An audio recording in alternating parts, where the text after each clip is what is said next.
Okay, and we're back. We are in the same setting, but with additional equipment this time. So, I know. what do you think of this place? Well, I see you, and then I see you double. It's almost like there's a mirror dimension right to my left, to your right. Which one's better?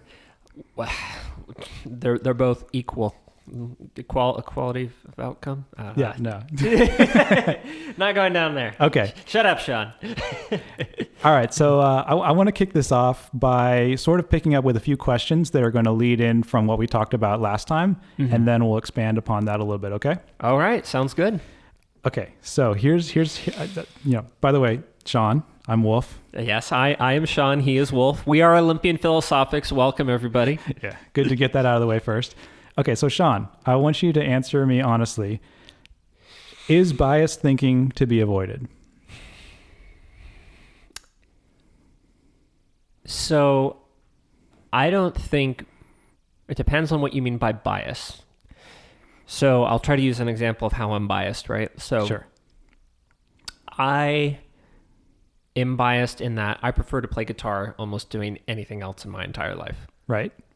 Almost more than eating and sleeping sometimes. Okay. I've actually gone all day despite being hungry. So that is a bias. There's also been times where I selectively choose to be biased towards eating over doing other things. Good Sometimes point. I'll stress eat. So I think that depending on how you look at it, bias itself is actually just the mechanism that determines how we make any decisions, which is basically how we live. Mm-hmm. So I actually think it's impossible to not have bias, but I think it is possible to use bias is almost rooted in a different part of the brain than like where objective reality is perceived and rationalized and thought about in a logos context. I think you can be aware of your biases and therefore you can actually bypass them in your decision making.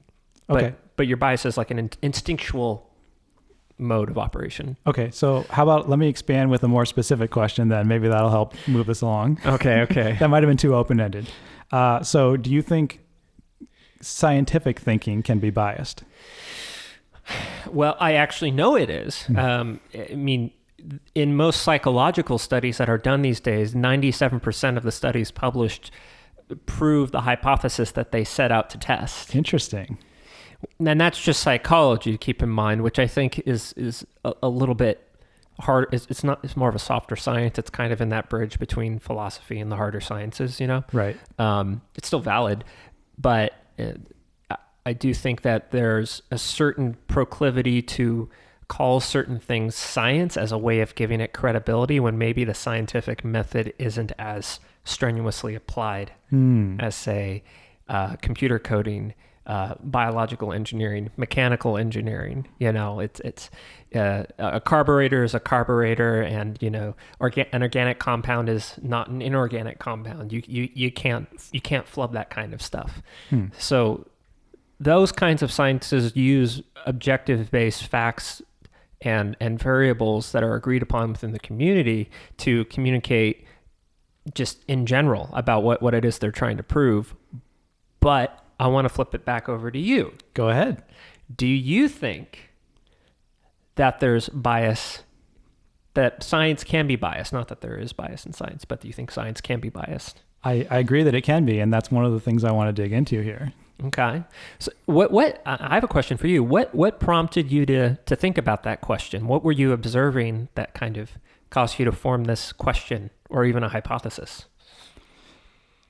Can I defer that until a little bit later? Oh, absolutely. Because I actually have a thought experiment I want to get into just a little bit after this that will kind of help elaborate on that. Absolutely. Go ahead.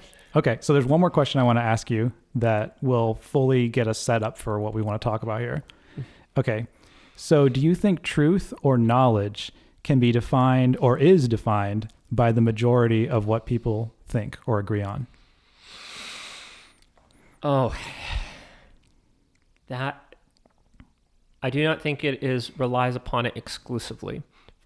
There is some merit to the idea that, I'm going to make up a statistic, but that 99.9% of people have two eyes, they have a nose, they Sure. have taste buds, they have ears, and they have skin that's full of touch receptors and they can feel pain. Right. So 99.9% of all human beings are getting, if not the same information, at least close enough information that we all have consensus about what it is that we're seeing and what it is that we're noticing.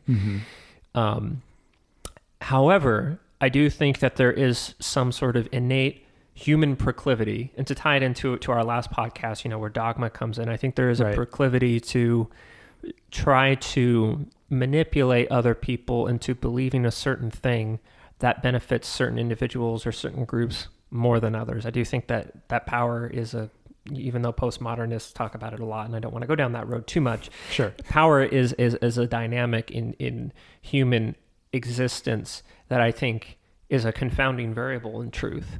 However, I mean, there is the fact that it doesn't matter how much truth you're speaking. If somebody has the power to silence you, regardless of whether what you're saying is true or not, the person who's powerful, maybe it be physically or they're socially or they have connections or technocratically they're powerful, right? They can, it doesn't matter what the truth is almost at that point, which is kind of unfortunate. Agree.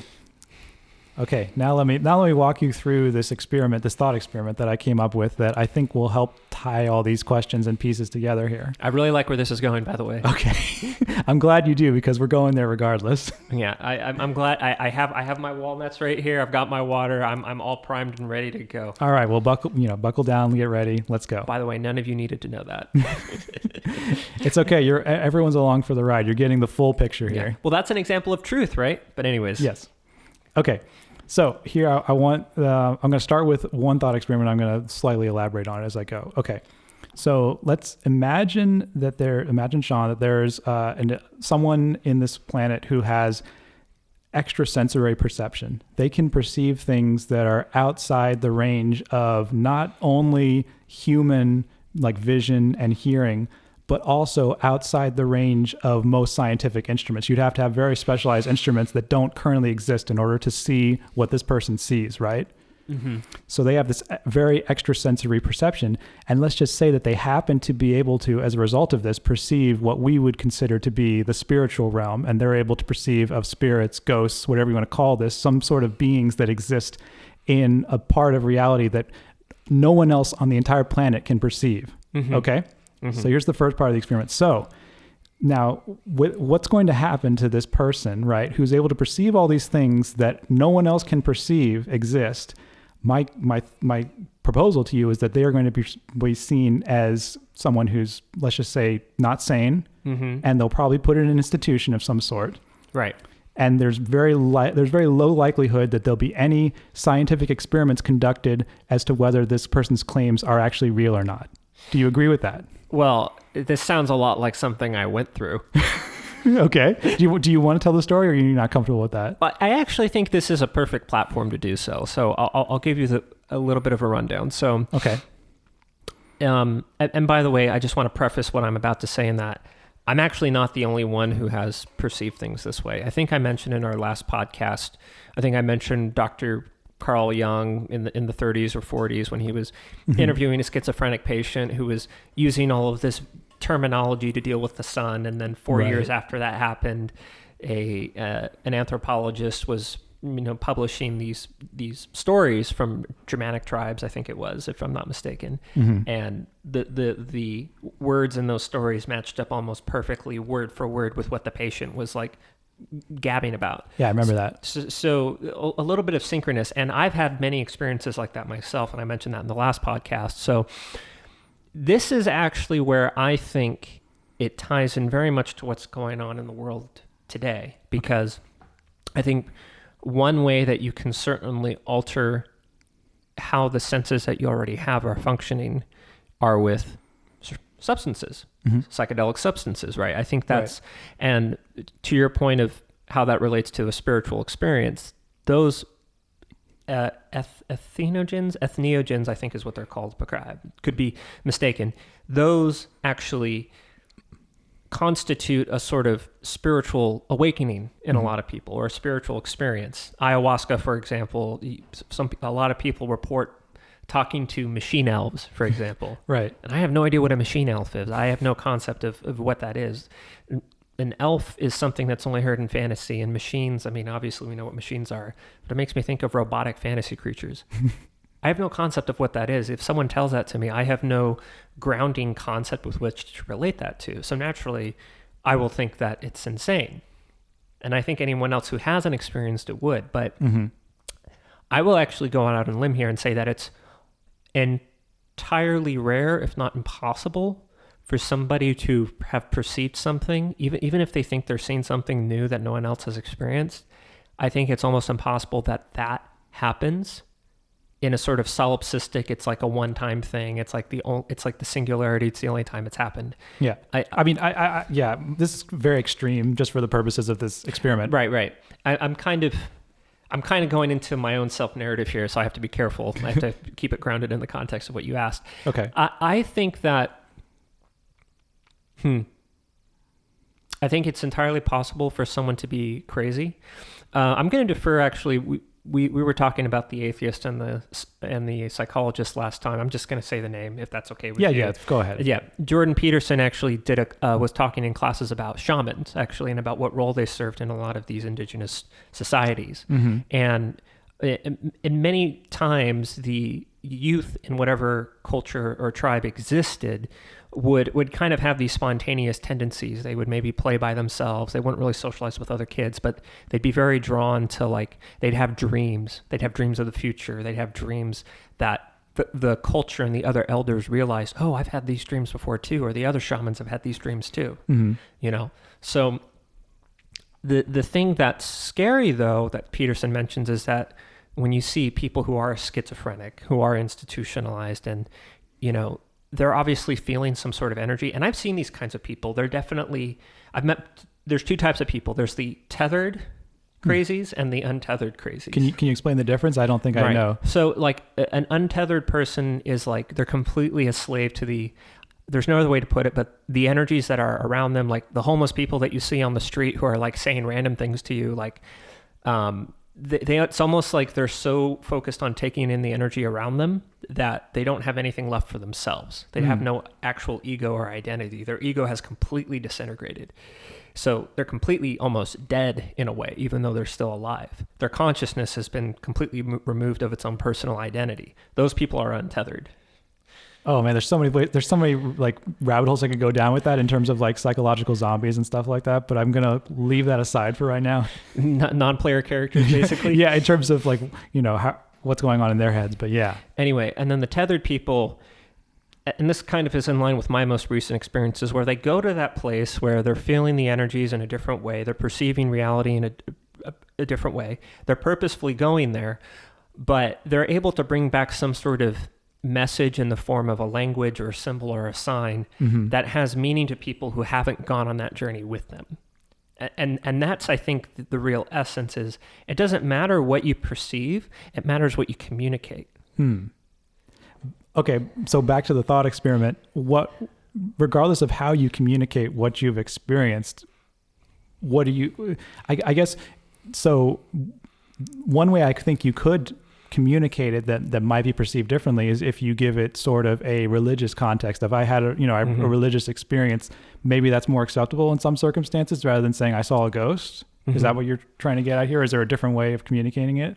Well, I think paranormal and religious phenomena kind of get looped into the same category as being metaphysical and sort of non-scientific, you know, to kind of do a callback to your first question, Kins. But here's the problem with it though. So this experience can happen while you're in the presence of other people, and you can be seeing something that no one else is actually seeing. Generally, when you give that no matter how you communicate that, you're going to generally be seen as someone who's not got it all together, right? Oh, absolutely. And I think that actually just highlights how the term crazy, or the concept of insanity, is really just the concept of someone who's openly communicating that they're not perceiving the same thing. So it's like I said, it's all based on communication, right? If I was perceiving like the ghost of a knight over your left shoulder right now, which I'm not, but for the purpose of argument, let's say that I was kind of hoping you're going to share something with me right now. He's a nice guy. You know, he's just here for the podcast. Okay. If I was to see that but not communicate it to you, would I still be crazy? Okay. So now I get what you're saying. So they can be perceiving things, but they could have like a filter in their own mind that's either like sort of like saying, I'm not, that's just a hallucination, or at least I'm not going to share that because people will think I'm crazy. Mm-hmm. Right. Well, let's think about this, right? Isn't it kind of, it's all about the intent of what it is.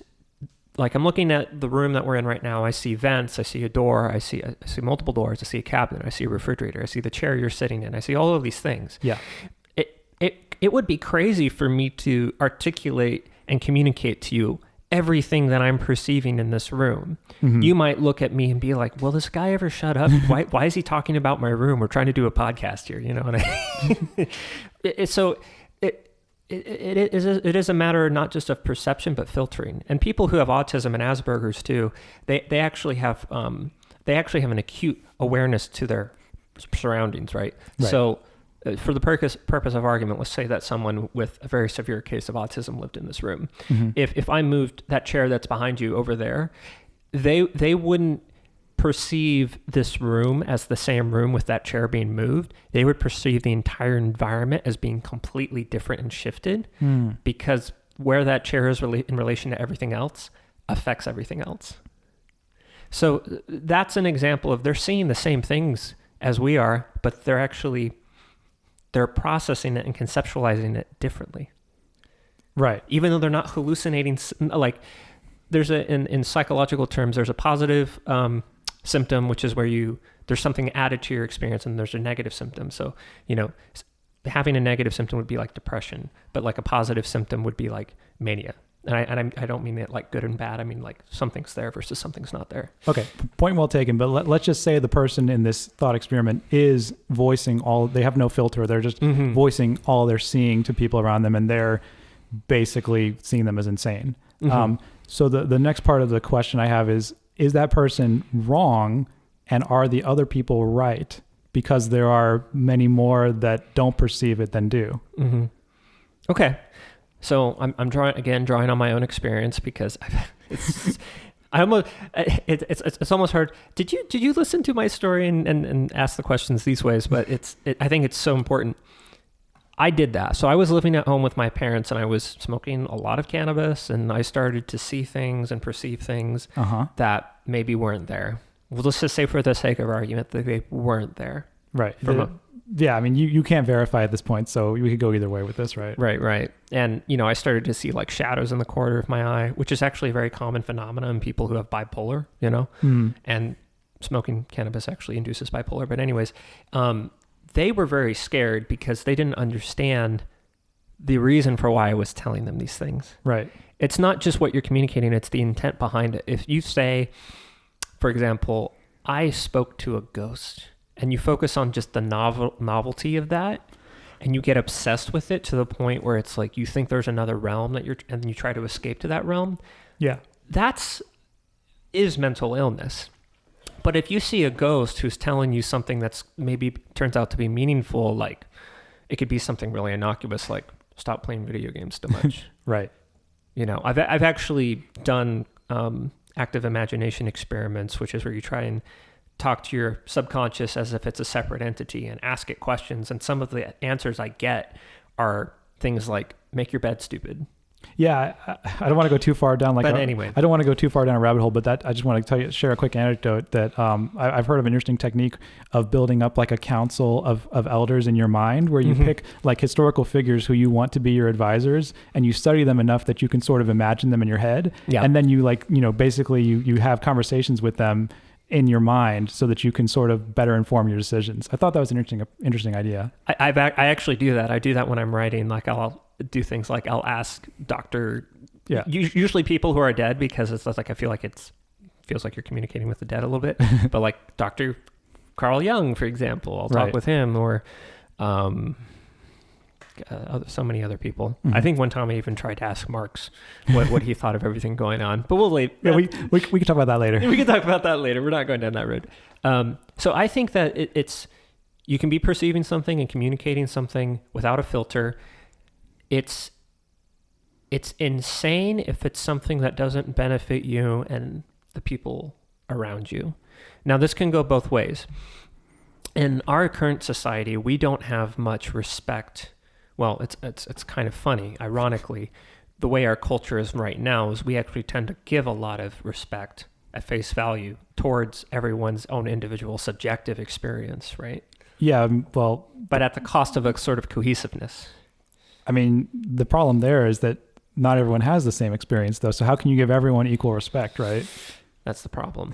Yeah, it's like an intractable problem. Right. And I've actually thought about this a lot, about the person I used to be. Let's just say I used to be on a completely opposite end of an ideological, philosophical perspective. Mm-hmm. Oh, I've gone all over the spectrum myself. Yeah, and it just, by the way, side note, it makes me think of a joke. People always talk about gender identity. It's like, did you just assume my political affiliation?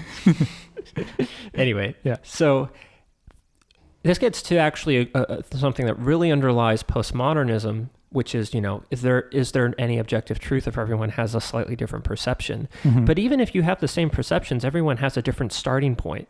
It's like there's 7 billion notes in a musical scale, and they're all starting at different times. I don't even think we all have the same perceptions. I think some people might share similar sensations, mm-hmm. but I have doubts about whether we all perceive them the same.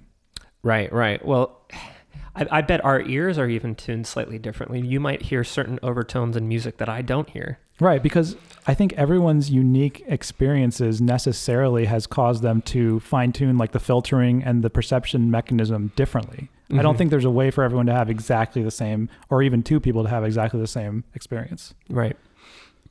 Well, it brings a question back to insanity, right? So if a bunch of, let's say a family is... and I'll stop here, and then I think you want to ask another question. Yeah, I'm gonna elaborate on. I'm gonna change the scenario a little bit, and then go further down. Yeah. Okay. I'll just make a conclusion to the question. So there's a crazy person. Their family's really worried about them. They get thrown in a psych ward because they say they're seeing shadows and ghosts and everything. Mm-hmm. It just goes back to the obstacles, the way, which is it's about growing. Mm-hmm. Regardless of what experience you're having, there are certain philosophical and moral principles that can help guide you through that. And as someone who's been through that and has felt very victimized and hurt and, felt that all the people around me did this to me, I had the realization all of that is actually meant to help me grow as a person. Right. All the suffering, all of the struggle. And it wasn't until I adopted that mindset of ownership, like, hey, I wanted this. I actually willingly went into this. It's reminding me. So like reality isn't just what sensations you're perceiving, it's actually what you make of it in a very real sense because of the way perception works, right? Right. Well, Jocko Willink, he has a saying, oh, you didn't get that job?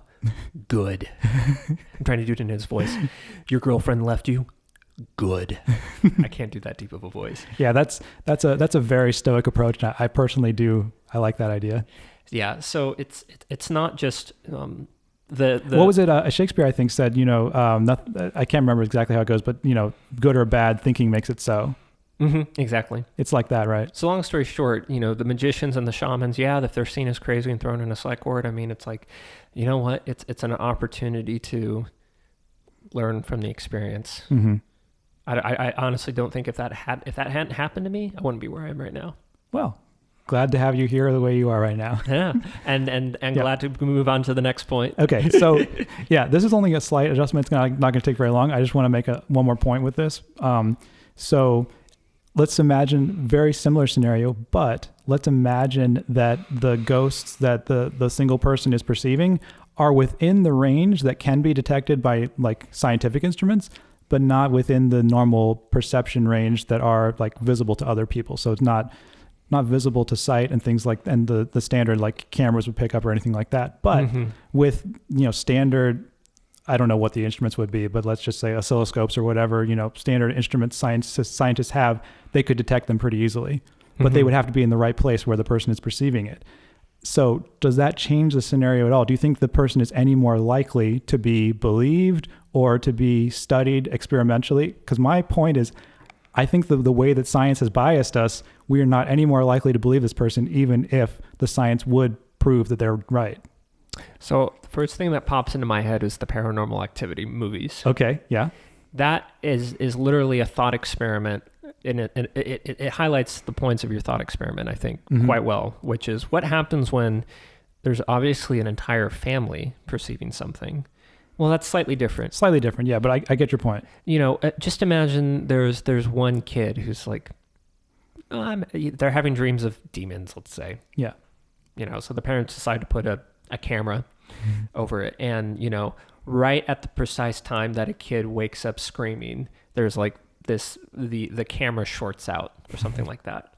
And you're like, those two events are correlated. Why did the camera short out? Why is there a white screen right as the child wakes up screaming? We don't see what the child says they see, but it's correlated. I'll give you another example. Okay. There's a YouTuber called Psyched Substance who was relating, his name's Adam. He was relaying a story about taking a mushroom trip and about how he saw this eyes closed, like door in front of him, almost kind of like G-Man from Half-Life. I don't know if you've ever played that movie. Yeah, I have actually, yeah. Almost kind of like that scenario where there's like red smoke coming out and a perfect carbon copy of him comes out. And the smoke kind of rises up to like shoulder level, head level, and it forms this wall, and all of these spikes start pressing forward. Ooh. And as the spikes are about to enter into his eye and his mind's eye, his kid was right next to him, wakes up screaming bloody murder. So in that instance, the trip that this individual was having, the similarity or the coalescence in between his perception and an outside event was perfectly synchronous. So are you proposing that he might be perceiving the building up of something that led to that reaction in his child? Yes. Anything's possible, right? So here's the thing, right? If science, you might not be able to have a scientific instrument, but let's say, I want to modify it. Let's say, for example, that... I want to go back to it, but you can modify it first. Okay, let's say that there wasn't any actual device that could measure it. Okay. But you had let's say you had a lot of people reporting the same exact thing. Okay, that's a different scenario, yeah. So what then? There was this. So I would, by the way, in that scenario, I would argue it gets a little bit more likely that it would be studied, at least scientifically, if enough people were reporting it. Right. But what if you couldn't find a cause? Like there was a school in Malaysia where there were like 80 kids who like were all hallucinated this like, I'm getting chills thinking about it. It's called the Hat Man. It's actually an internet meme. Okay. Where it's like this tall, dark figure, kind of like Slender Man, that wears a hat, but like almost kind of like the Babadook. I don't know if you ever seen that movie, The Babadook. No, never seen that.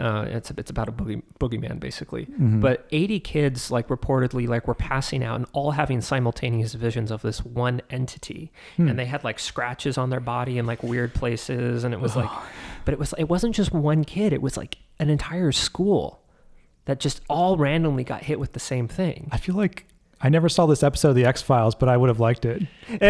or was it Twilight Zone? I don't know. Well, going back to our last podcast where we talked about the importance of stories, I mean, it's a story nonetheless. I mean, I think it was accurately reported. I don't think 80 kids just randomly decided to conspire and lie about seeing an entity that wasn't there. I mean, stranger things have happened, but I'll say it's possible. Yeah, I mean, at that point, I might want to investigate, what's going on with this school. So I would say, regardless of which case it is, you want to investigate the cause of that, whether it's bunch of people conspiring or if it's actually an event they've accurately reported on. Well, I'm going to go down really rabbit hole territory where the CIA actually did try to measure this. It's been well documented that the CIA and the intelligence agencies were very interested in paranormal phenomena. And they actually wanted to see if they could somehow use it as a tool to control it. And I mean, it's like, you know what? Fair enough. I mean, it's definitely well known that they experimented. As regards to what the results of the experiments were, that might be a little more contested. Well, even if they did find something, would we know? Yeah, I would say probably not. Yeah. And that's one of the things that kind of boggles my mind, right? Like you think about those experiments and you think about, okay, what if there are literally people who can see ghosts? They are, in a sense, real. They can convey very real information about another world that you can use to track your own movements in this world in a way that benefits you. That's a crazy thought experiment. Like what would that? I mean, you're basically talking at that point about a world where superheroes secretly exist. Yeah, kind of in a way. Yeah. Okay, so back to my like modified version of the proposal where there's like it is detectable by science, but there has to be desire on the part of science to want to investigate these scenarios, and rather than just accept sort of the narrative, if you will, that, you know, these perceptions, because they're not seen by the majority of people, are not real. So I would propose that it's not really any more likely that so the next question I have for you is, do you think science would ever accept such phenomenon? Would we ever investigate things like that? And I think that one of the biases we have in science is we probably wouldn't. Well, I'm going to preface my answer by saying that if such phenomena is real, and if it's real now, it's been real for a very long time. Right. And it means that many people have known about it for a very long time. Sure. And we can modify it to be not just a single person, but let's just say it's a small enough percentage that it's not likely to be believed. Right. Well, let's because I don't think the people who, let's also say the people who have those perceptions don't have like an evolutionary advantage over those who don't. And I think that's probably the case. Well, it depends on what the perceptions are, for example, right? Like, I always seem to have this really strange precognition of being in danger. Mm-hmm. So sometimes I'll get higher messages in a sense, like in dreams or something, where I'll learn something about myself that I didn't know. But other times I'll be driving on the road and I'll be looking down at my phone, and all of a sudden I'll hear a ringing in my ear, and I'll look up and I'll like barely swerve and miss a car that's going like 45 on the freeway or something like that. Mm-hmm. Or I'll just no. It's a very interesting thing. I do think it's a lot more common than people think, and I think it depends on the severity, and it depends on exactly what abilities are found to be real. Mm-hmm. I mean, you kind of have to hypothesize about like telepathy. Right. Right. So like, what if I could read people's minds and that were proven, but I was like one of maybe 1,000 people in the world that could do that? Mm-hmm. Well, do you really think that it would be the first time it was like officially discovered or known? I mean, I feel like if telepathic people, for example, existed, they would be able to communicate to each other in a way that's like, hey, why would we want other people to know about this? See, but I think those people might actually have an evolutionary advantage because they have more information than people who don't have telepathy. Right. And here's the thing, though. They actually have a lot to lose by sharing it. It goes back to you said about the psych ward, right? It's the in-group, out-group bias. It's like if I perceive, or let's say you perceive me, or let's say I perceive you. Let's say I perceive you to be hearing things in my head. And let's say it's actually real. Let's say you actually have telepathy. Okay. And you start saying things that I'm thinking. Mm-hmm. You don't know what you're doing. We're in a party situation. There's like 5 other people. You start doing it with everybody. All of us get freaked the frick out, right? Right. We're like, well, that's only if I actually share, if I don't just secretly remember and then use that later to my advantage. Well, I'm using one of the variations of your thought experiment where you're just communicating everything that you're perceiving. Right. Yeah. So, I think we'd be very likely to, even if we didn't, we'd probably feel that it was valid enough that it wasn't like, okay, he's hallucinating, he's seeing something, he's saying things that aren't there. We're all having a shared experience where he's actively perceiving our thoughts accurately. Mm-hmm. We'd probably all still want to leave, right? Because it's so new and novel. It's like, how do you have this vision of reality and how people interact and how we exchange information. It's like, what does it mean when somebody can like intrude your thoughts without your permission? Yeah, I think what I'm hearing your point say is that the people who would be open about their telepathy would have a hard time maintaining friendships with people who weren't telepathic. Mm-hmm. And that would be a disincentive to share that, because that would socially, make them outcast essentially. I think it would. I think it really would. And it poses a real danger too, right? Because I mean, if let's say like if you were in like the Salem witch trials, or if you were in like a really like religiously fanatic like old European country like England, like in 14th, 17th century, I forget. But they used to burn witches. What would happen if you did have those abilities at a time when it's like those things were seen as naturally evil when maybe they weren't, you know what I mean? What would happen to you? And it's the same thing. And here, and to tie it back to something that's more grounded, because, what if it has to do with something like political beliefs, right?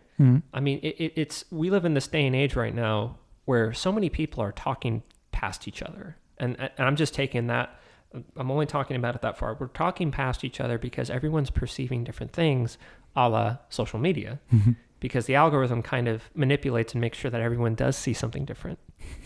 So when you have all these people who are perceiving events in the world differently, it's like you're kind of getting this active simulation of what would happen if everyone did have psychosis simultaneously. Kind of, yeah. I mean, but it's a little bit more of a tribal phenomenon though than like an individual basis though, right?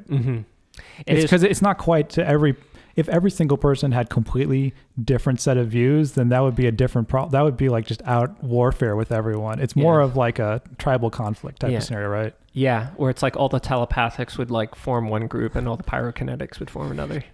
And the necromancers would be... Oh gosh, don't even get me started on necromancy, man. Yeah, this isn't that kind of podcast, but it could be. By the way, side note, there was apparently old documents in Asia that say that smoking cannabis is the equivalent of like an initiation into necromancy. Okay, I'm just going to let that... Just let that go. Yeah, let that go. Let that go. Okay. So I want to move the discussion on a little bit. So I think that because of reasons like this, because of perception being so sort of subjective in a way, or at least it's variable among individuals, right? It's one of the things that leads to us being sort of skeptics in a lot of ways, and being skeptical of knowledge in particular. So this phenomenon has come up in a lot of different scenarios.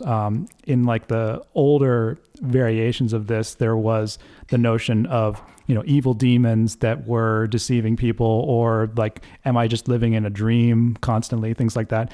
In the modern world, this is manifested in terms of some like, are we just brains in a vat that are just being fed information and then perceiving the world a certain way? Or most recently, it's like the notion, is the whole world just a simulation? So like the whole plot of the Matrix, basically, are we just living in a computer simulation of the world, or are we really living the world, right? So there's another one that's come around. I don't know if you've heard about this one, but I read up about this as I was sort of researching the topic. Have you ever heard of the 5-minute hypothesis? Enlighten me. So this one's actually being skeptical of the notion of memories and history. So it's basically, what proof do we have that the world, that all of the universe isn't actually only 5 minutes old, and that universe was, built, or it was formed with all of us having the perceptions of having this life and this history and everything behind us. The first thing that makes me think of is a lot of Christians will actually say in regards to the Bible, how it's like only 7,000 years old. Yeah. They're like, well, 7,000 years in God's years, that's not the same as our years, Yeah. So it's a variation on some of those same sort of structures, but basically the whole idea is, how can we be the skeptics are saying, how can we know that we are actually perceiving what we think we're perceiving, that we, the memories we have are real, all of those sorts of things. So I guess I want to dig into a little bit of that. And so how can we trust any of those things, right? Right, because the way we remember things is not exactly the same way as like a chronological video, for example. It's not like... No, it's not. It's like 6 minutes of you and I talking. What I'm probably going to remember from this is like a couple of concepts and words that are like outside the realm of time. Time is just helpful in me experiencing those concepts and remember, but what I choose to remember will kind of almost be entirely subjective and based on my own internal biases, really. Right. So it's a fundamental question of what purpose does it solve to help to think of the universe as only being 5 minutes old? Well, I'll tell you what it reminds me of. It reminds me of the power of now. What if the universe was even closer to that? What if the universe was only 5 seconds old? Yeah. I don't know why the period 5 minutes is like short-term memory span or something like that. I don't know where that originally came from. Yeah. Well, I think that it's a lot helpful to think of the universe as being actively created right now. Like right now. And the concept of now is so foreign to us, I think, and that's why it's so spiritual. And like you hear about live in the now, like Yeah, and there's a lot of different theories about, well, physics in particular, that is there even such a real thing as the past, or is there just a series of like nows that exist in different forms, right? Yeah, I'm going to go out on a huge limb and I'm going to bend your mind a little bit. Go, please. So, it obviously makes sense to think of the past as influencing the present, right? Yeah. But have you ever thought about how your future might be affecting your present? Okay, now I've heard about this in the context of different theories of time travel and causal loops. Mm-hmm. So that's what it makes me think of. Do you want to go down that road?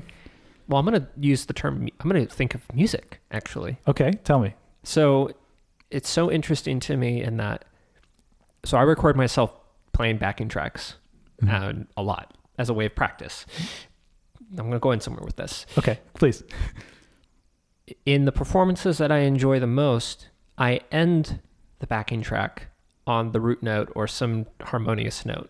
Right. On the ones where I don't end on the right note, the entire track seems like it's out of place. It doesn't matter actually what's happening in that time loop, so to speak.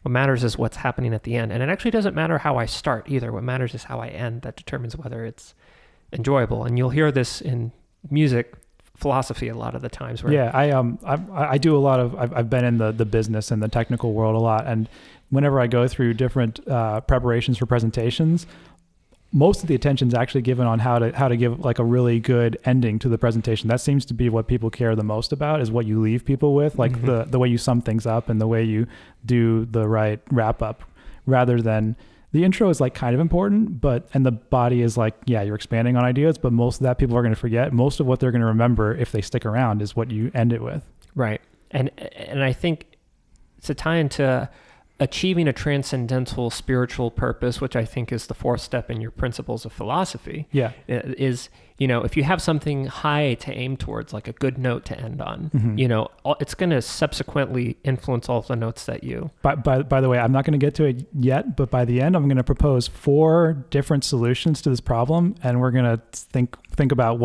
how we want to evaluate each of them. Absolutely. Okay.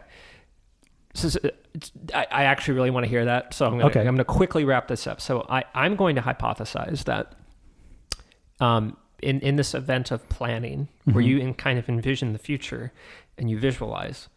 Conor McGregor was actually a mixed martial artist who was huge into The Secret and visualizing his success. Right. Which is why in the middle parts of the 2010, 2020 period, in that middle range, he was so successful, is because he visualized, he planned his future, but in a way he so meticulously envisioned the future that it influenced his present. So it's almost like, we have memories, but we also have visions of the future. We also can visualize what it is that we want. So how is that different from a memory?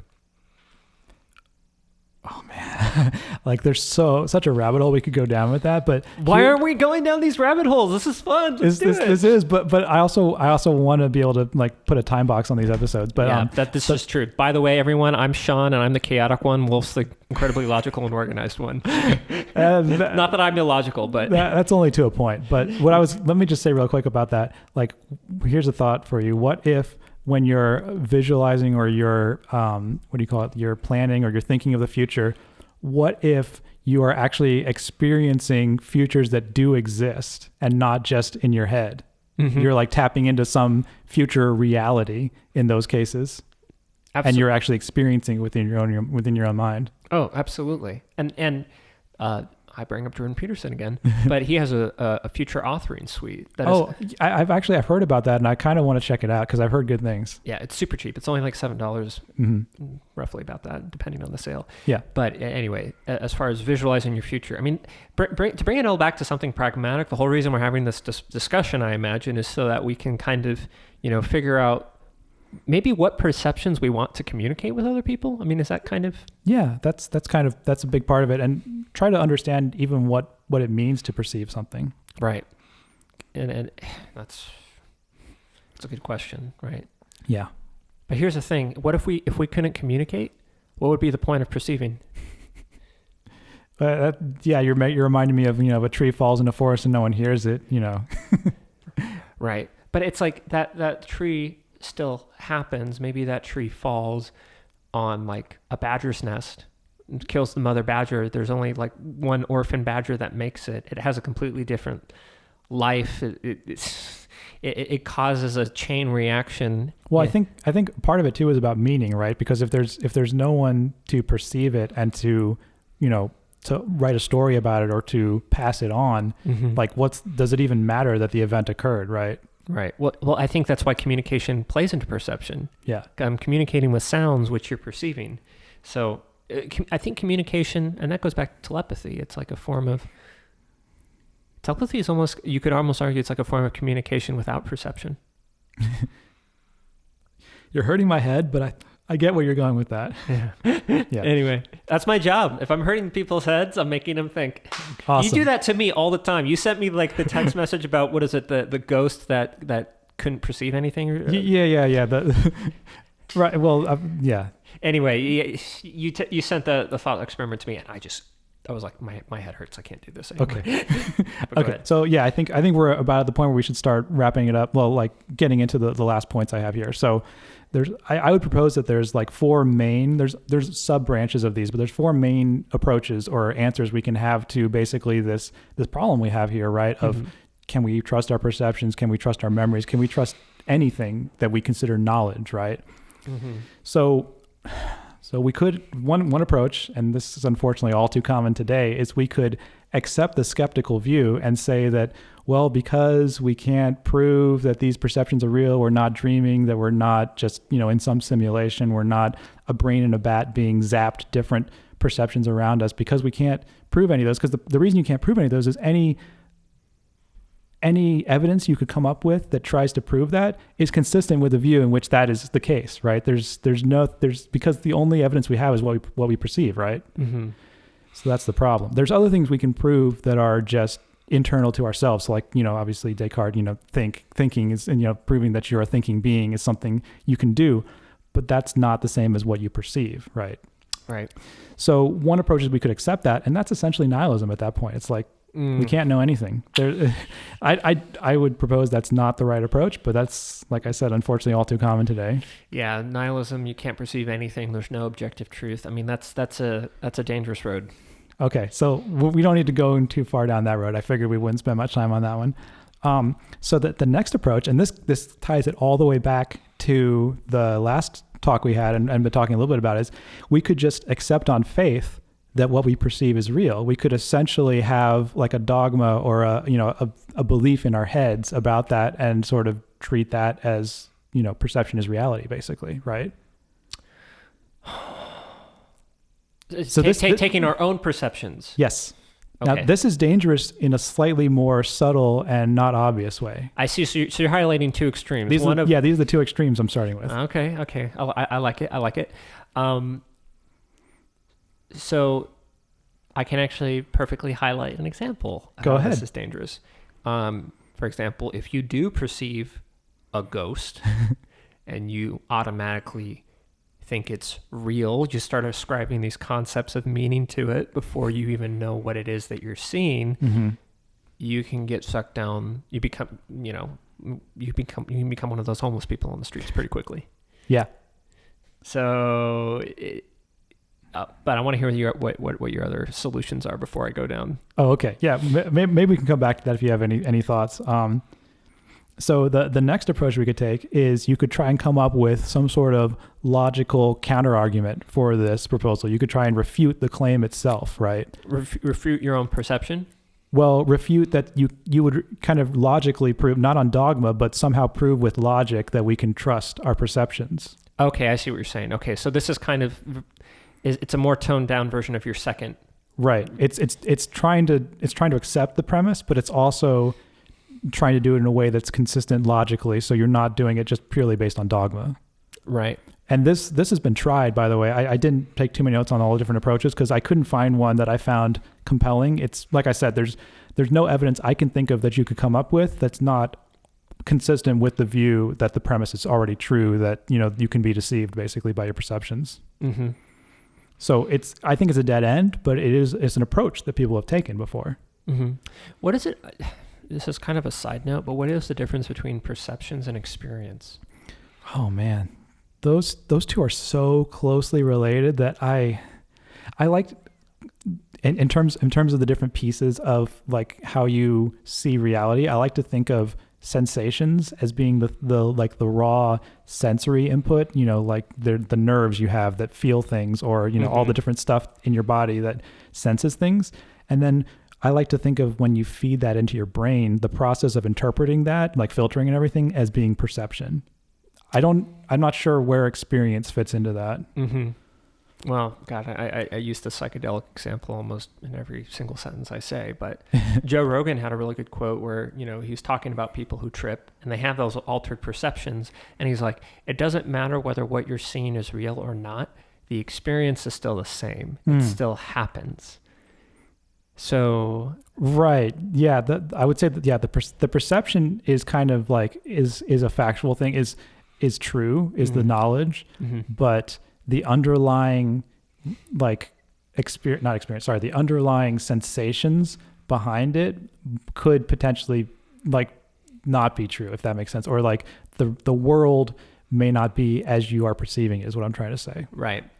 Okay. So if I were to try and logically, well, let's take something that we both agree on. We're both sitting in chairs right now. Yes. So how would I, logically, instead of just taking it as a faith-based assumption, which is one extreme, that you're sitting in a chair, how would you articulate that we're sitting in chairs right now? How would you logically walk someone through the fact that, yes, this is a chair? I remember one of the arguments was around because our brains can only think about the world in a certain way, that is logically consistent, that necessarily that must be the nature of reality, because our brains wouldn't, what do you call it? I'm not good at articulating this because this isn't really my point of view, but that our brains wouldn't be able to perceive the world in a way that's not real, because it would give us a disadvantage evolutionary, in terms of our evolution and everything like that. So it would necessarily have to be that our brains work in a way that's consistent with reality, if that makes sense. So that means that in an essence, the pinnacle of perception, it's impossible to perceive something that's not there. I can communicate something in a flawed way, but the act of perceiving something, it's impossible to actually perceive something that's not there. Yeah, so that if you go down that road, you get into a murky area in terms of how do you then define reality, right? Well, you identify reality through communication, and that's where the flaw is. Yeah. Okay, so there's one more approach left, which in case you haven't been keeping track, this is the one I tend to subscribe to the most. And so this is kind of a middle ground between several different approaches in a way. And this is basically, we can accept the foundations of the premise, but not the ultimate conclusion of it, which is basically accept that we can't have certainty in our knowledge, but that we could have a softer softer version of knowledge, which is basically we can know, regardless of how we are getting those perceptions, whether those are based in reality or not, we can still know within the system that we are perceiving, what the rules are, basically. So we can still deduce based on our perceptions how that world is operating, right? Now, there's problems with that, obviously, because now that means, and what's funny about this is, well, let me tell you what the problems are. So the problems are that the rules could change at any time, right? Because if we are being fed those perceptions by the Matrix or, some brain in a vat, they could change those at any time and rip the rug out from under us. But the truth is that we don't, even if we are living in the real world, quote unquote, there's no, only on faith do we believe that the rules aren't going to change based on some underlying principle that we don't understand in physics. Someday, the world could just dramatically change because we don't have enough complete knowledge of how the world works, right? So I don't see that as a problem necessarily. Well, that of the four solutions that you outlined, that was the first one where I heard you mention the word acceptance, which was, as a solution, was actually something that I was kind of preconceiving in my own head as what a solution might be. Yeah. So I was glad that you came to that. I think we're in consensus in that acceptance of the experience is intrinsic to finding meaning within your perception. Right. Yeah. So I guess what I'm trying to say here is that there's not even necessarily a right or a wrong answer. There's just whatever answer like you can accept, right? I'm using acceptance there again, but whatever you can build a story in your mind around. And to me, based on the way that I like to perceive the world, that's the story I like to tell myself basically, is that, yeah, I understand that there's reasons to be skeptical. I have all of the scientific knowledge that tells me that, the world, our perceptions of the world are necessarily not perfect, right? But I don't want that to like let me fall into the, either of the extremes in terms of nihilism or dogmatic approaches. I want to still take a logical approach to things and just use reason to find what the limits are of what I can know based off of that faulty, or based off of the flaws in the way I perceive the world, right? Right. I'm inspired to share something, and I think it's poetically related to what it is that you're saying. Go ahead. Okay. And I hope I don't get in trouble with the Art of Living Foundation for sharing what I believe is an actual secret, but I have paid my dues. I have given them money, so I think I'm entitled to share my experience. Okay. There is a technique where you are given a mantra by a guru. Okay. You do not mention this mantra to anybody. You never say it again. He speaks to you one-on-one. He says it to you. You say it back, and that's it. Okay, please don't tell it to me. I'm not going to. Okay, good. But the idea is that it's almost kind of like the spinning top in Inception, right? How you have that thing that always lets you know whether you're dreaming. Okay. So it's the top at an abstract level can be thought of as a point of consistency. Interesting. And, based on Einstein's theory of relativity, if everything's kind of relative to everything else, then, the only measure of any absolute truth is anything that has some measure of consistency. Right. So in saying the same word, mantra, over and over again, it actually has the effect of relating everything you're experiencing to one vibration. Interesting. And in that sense, it does act as you meditate and you practice it more, it does kind of act as this strange focal point that kind of recenters. So you can do that. And this isn't just something that the Art of Living Foundation does. This is something that's done in all dogmatic religions, right? Yeah. So when you start repeating certain words and phrases and sounds and vibrations, like God is good, or, there's phrases in Hindi and Islam as well. Yeah. When you start using those as mantras, repeating them, it forms a central sound or vibration through that is always consistent regardless of what's happening around you. Yeah, so that actually reminds me of the pillars of the philosophical approach that I talked about, where these are very hard to find, but I think you're tapping into something there where there are certain like foundational principles that you like organize everything else in your life around. And if you can find those, or if you can't, you can maybe make them up and then start organizing your life around some new principle that you want to organize your life, right? That is kind of the first step in like improving your thinking, basically. It's about finding what works and having because sorry, I just wanted to say, because it helps you identify what are the things in my mind that aren't consistent with that, and sort of like reorganize where you need to do some cleanup, right?